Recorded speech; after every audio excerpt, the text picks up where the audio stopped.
पुष्प। आप देख रहे हैं प्राइम टीवी, सच साहस सरोकार। नमस्कार, आप देख रहे हैं प्राइम टीवी और मैं हूं आपके साथ मुस्कान उस्मानी। बुलेटिन की शुरुआत बड़ी खबर से करेंगे, जहां संसद का शीतकालीन सत्र के खत्म होने के बावजूद भी सांसदों के निलंबन का मुद्दा लगातार तूल पकड़ता जा रहा है। इसी बीच आज विपक्षी इंडिया गठबंधन देश भर में प्रदर्शन कर रहा है और मुख्य प्रदर्शन राजधानी दिल्ली के जंतर मंतर पर किया गया है, जहां तमाम विपक्षी दलों के नेता इकट्ठा हुए और जमकर सरकार पर हमला बोला है। इस दौरान कांग्रेस नेता राहुल गांधी ने केंद्र सरकार पर तीखा हमला किया और कहा कि आज देश में बोलने की आजादी खत्म हो रही है और युवा बेरोजगार होते जा रहे हैं। तो लगातार सांसदों के सस्पेंशन का मुद्दा तूल पकड़ता जा रहा है। 146 सांसदों के सस्पेंड होने के बाद आज विपक्षी सांसदों ने एकजुट होकर प्रदर्शन किया है।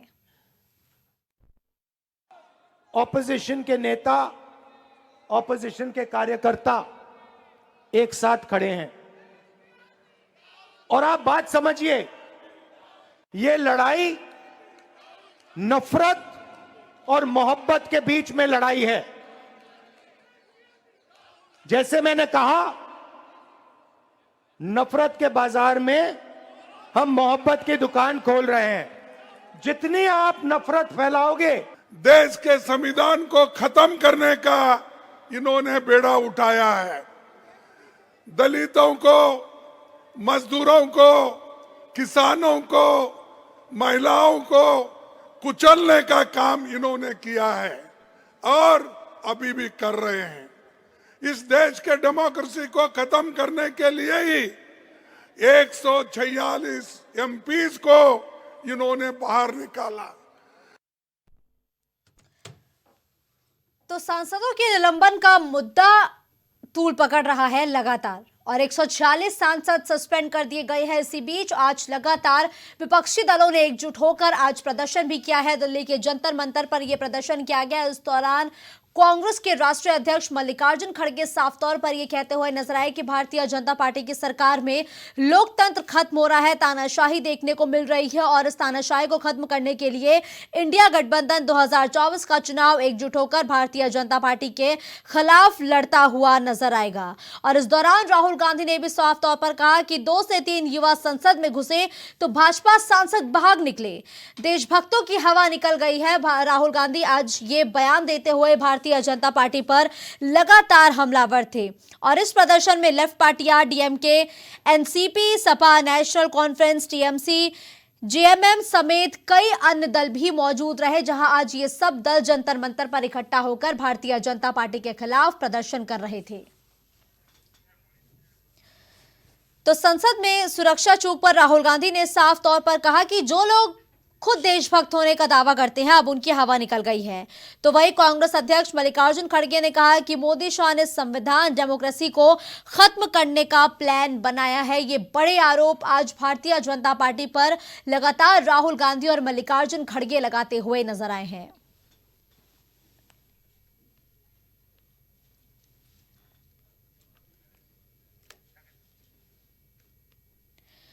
तो संसद से 146 विपक्षी सांसद निलंबित हुए हैं और इसी निलंबन के खिलाफ आज इंडिया के नेता जंतर मंतर पर जुटे प्रदर्शन करते हुए नजर आए। इस दौरान प्रदर्शन का नाम सेव डेमोक्रेसी प्रोटेस्ट दिया गया, यानी कि लोकतंत्र बचाओ प्रदर्शन इस प्रदर्शन का नाम दिया गया।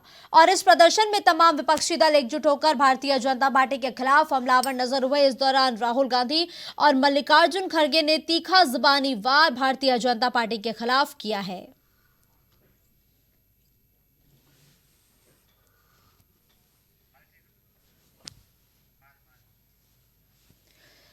तो सस्पेंशन पर लगातार टेंशन बरकरार है, क्योंकि जिस तरीके से बीजेपी ने तमाम बिलों को संसद में पास किया, विपक्षी दल साफ तौर पर यह कहते हुए नजर आए कि बिना राय मशवरे के आखिर इतने बड़े बिल किस तरीके से पास किए गए, यह सवाल भी बड़ा है, जो लगातार विपक्षी दल उठाते हुए नजर आ रहे हैं। और ये तमाम बड़े आरोप लगाते हुए आज विपक्षी दल भारतीय जनता पार्टी पर हमलावर भी नजर आए।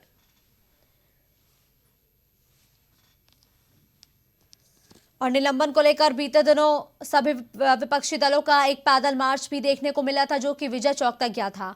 और आज इंडिया गठबंधन का ये प्रदर्शन जंतर मंतर पर देखने को मिल रहा है, जिसको लेकर पहले ही अपडेट दिया गया था कि विपक्षी दल एकजुट होकर 22 दिसंबर को प्रदर्शन करते हुए नजर आएंगे। गौरव इस खबर पर ज्यादा जानकारी के लिए इस वक्त हमारे साथ जुड़ चुके हैं। गौरव, देखिए, जो शीतकालीन सत्र था वो तो अनिश्चितकालीन के लिए स्थगित कर दिया गया है, लेकिन उसके बावजूद भी आज ये जो सांसदों के निलंबन का मुद्दा था ये लगातार तूल पकड़ा हुआ है।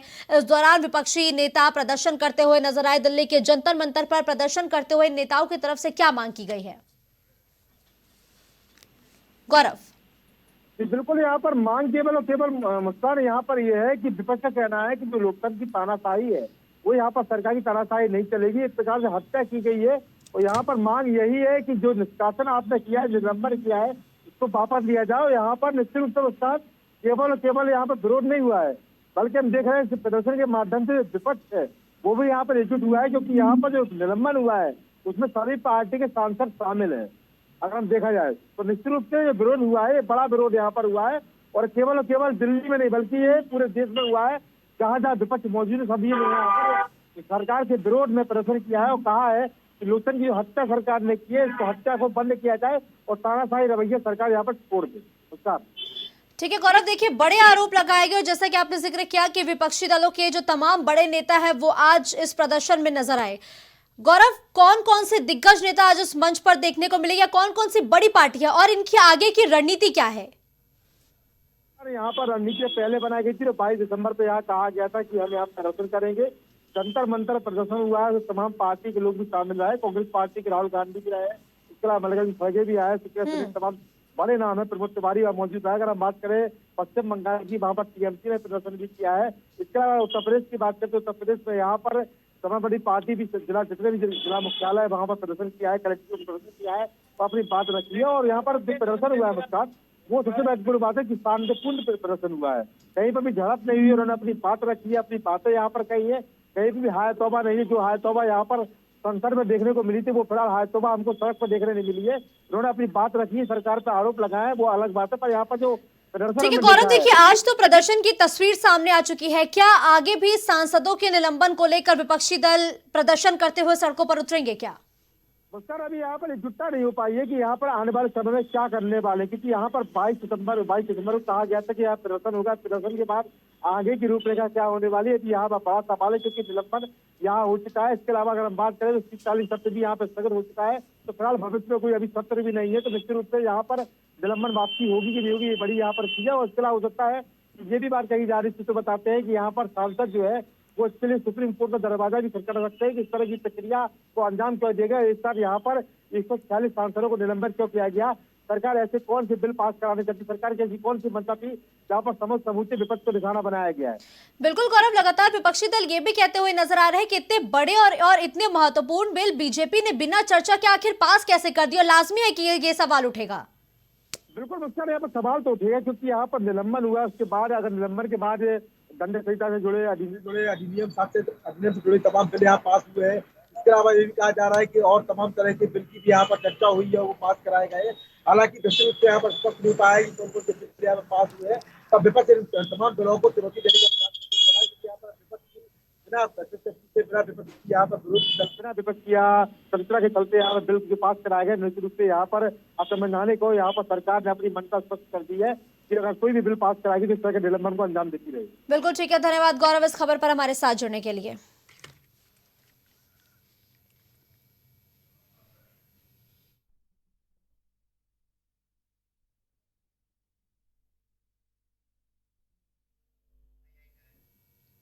लोकसभा चुनाव के लिए भाजपा पीएम विश्वकर्मा योजना के जरिए नए लोगों को जोड़ेगी।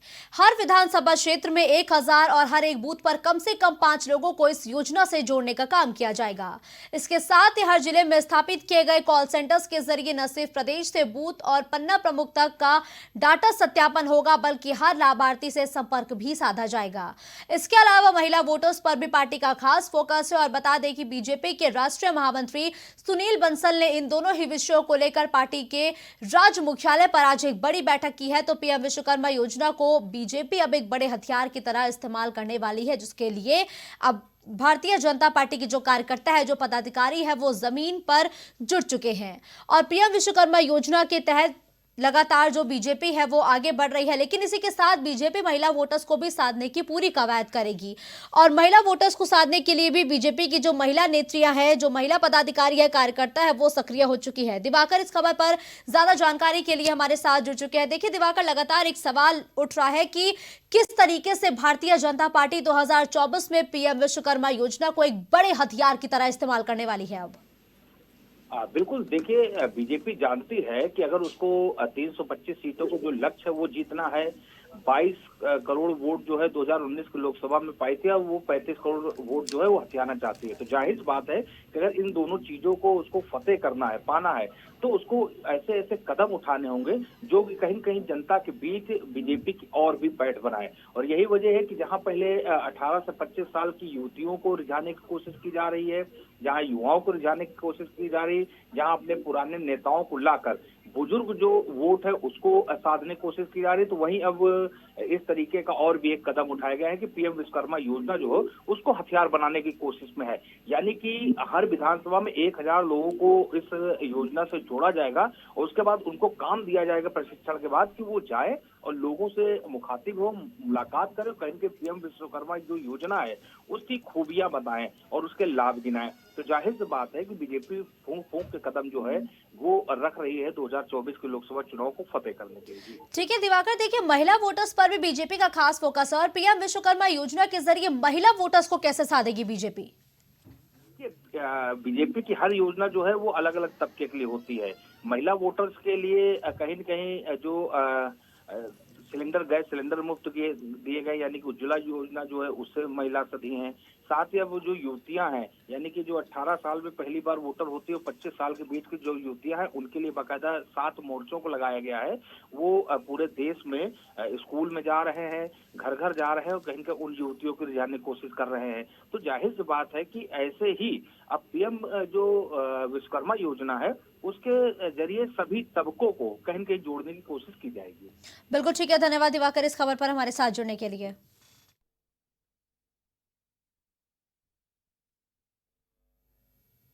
लोकसभा चुनाव के लिए कांग्रेस पार्टी एक्शन मोड में नजर आ रही है।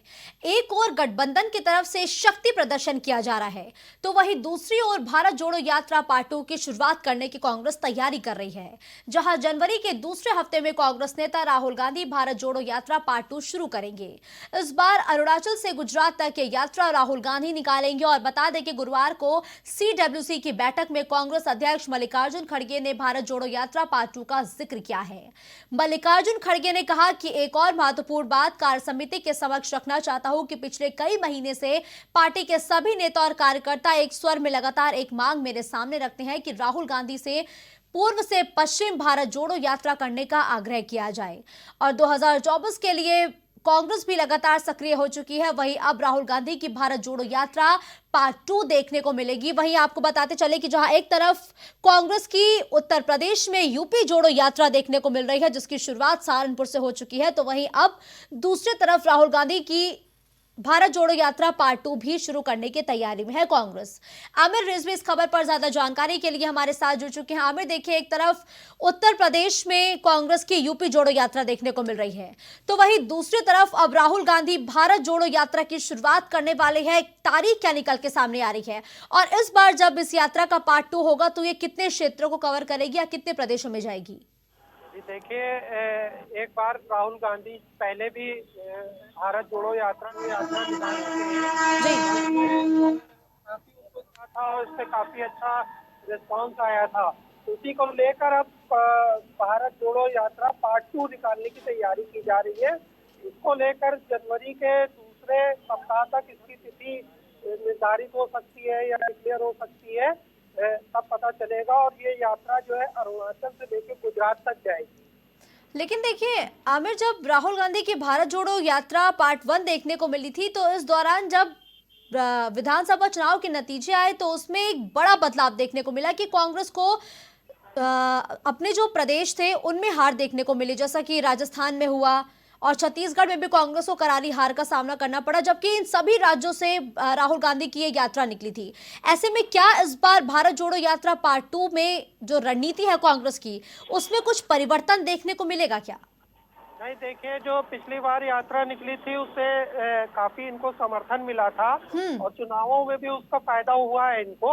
और जो उसमें अब कमियां रह गई हैं वो पार्ट 2 में पूरी की जाएंगी और जो उन कमियों पे विचार करके सही से रणनीति बनाकर उस पर काम किया जाएगा। दूसरी जब यात्रा निकलेगी जिसकी तैयारी हो रही है उसमें कई और नई चीजों को भी इंक्लूड करेंगे ताकि जो आगे वाले चुनाव में उसका लाभ ले सके। बिल्कुल, देखिए आमिर, जब राहुल गांधी की भारत जोड़ो यात्रा का पार्ट 1 जैसे कि लगातार हम बात कर रहे हैं, जब वो देखने को मिली थी तो तमाम प्रदेशों के बड़े बड़े नेताओं को भी बुलाया गया था इस यात्रा से जुड़ने के लिए। क्या इस बार भी ऐसी कोई तस्वीर या मिसाल पेश की जाएगी राहुल गांधी की तरफ से? जी बिल्कुल, देखिए, जब ये कांग्रेस की भारत जोड़ो यात्रा पार्ट 2 जिसकी हम लोग बात कर रहे हैं जब ये निकलेगी तो इसमें जाहिर सी तौर पे जो बड़े बड़े नेता हैं उनको शामिल किया जा सकता है। अब तो जो है गठबंधन के नेता जो है वो भी शामिल हो सकते हैं, विपक्ष को घेरने के लिए जमीन तो उतर सकते हैं, जनता के बीच में जा सकते हैं और बड़े चेहरों को भी और लाया जा सकता है। बिल्कुल ठीक है, धन्यवाद आमिर इस खबर पर हमारे साथ जुड़ने के लिए।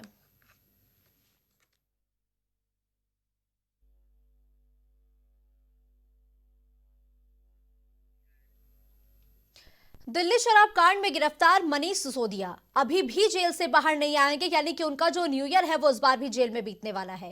दरअसल दिल्ली आबकारी नीति घोटाले मामले से जुड़े सीबीआई केस में राउज एवेन्यू कोर्ट ने बड़ा फैसला सुनाया और मनीष सिसोदिया की न्यायिक हिरासत को 19 जनवरी तक के लिए बढ़ा दिया गया है।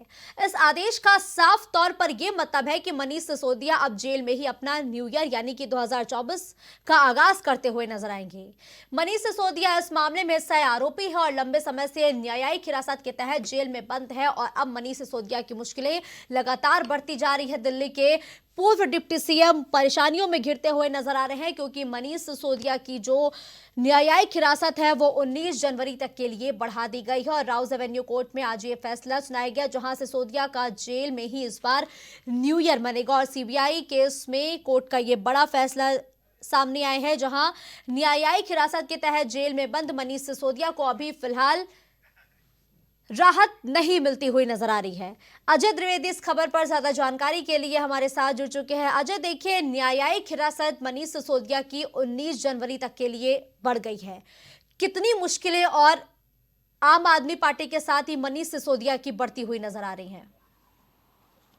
जी मुस्कान, आपको बता दें कि आम आदमी पार्टी के नेता मनीष सिसोदिया की मुश्किलें कम होने का नाम नहीं ले रही। आज उन्हें फिर से एक न्यायिक अभिरक्षा में भेज दिया गया है जो कि 19 जनवरी तक के लिए उन्हें न्यायिक अभिरक्षा में भेजा गया। आज राउज एवेन्यू कोर्ट में मनीष सिसोदिया की पेशी थी जिसके बाद कोर्ट उन्हें फिर से एक बार 19 जनवरी तक के अभिरक्षा में भेज दिया है। जी, आपको बता दें कि साथ ही साथ कोर्ट ने यह भी आदेश दिया है कि उनके आरोपियों को कि जो भी उनके डॉक्यूमेंट है वो सीबीआई के कोर्ट में जाके वो 15 जनवरी तक वो कलेक्ट कर सकते हैं और उससे जुड़े मामले को तफ्तीश कर सकते हैं। साथ में ये भी कहा है कोर्ट ने उन्हें फटकार भी लगाई है कि आरोपियों की तरफ से दस्तावेज नहीं देने की वजह से सुनवाई में देरी हो रही।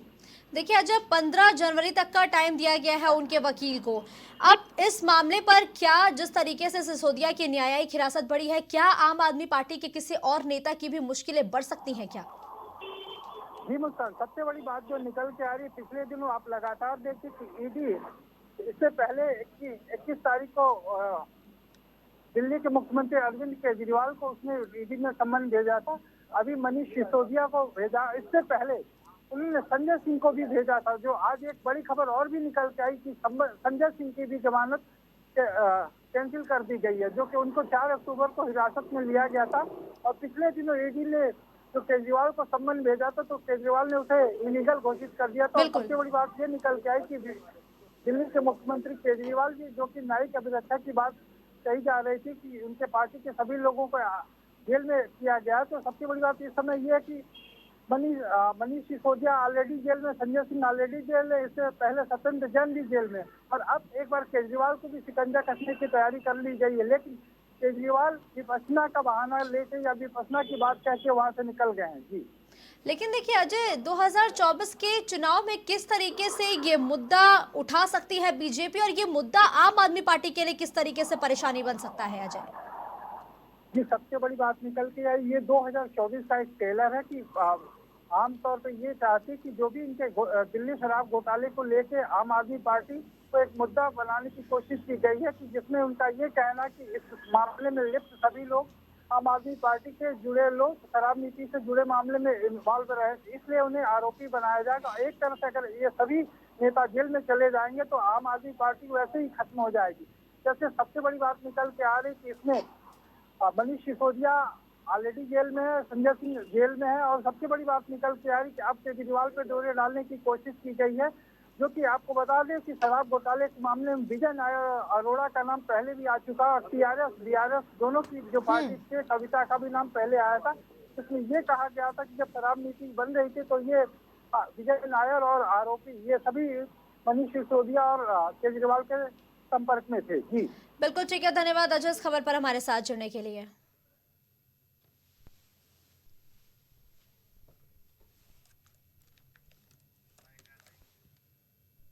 इस बुलेटिन में फिलहाल के लिए बस इतना ही। देश और दुनिया की तमाम बड़ी खबरों के लिए आप देखते रहिए प्राइम टीवी। कुछ भाव पुष्प। आप देख रहे हैं प्राइम टीवी, सच साहस सरोकार।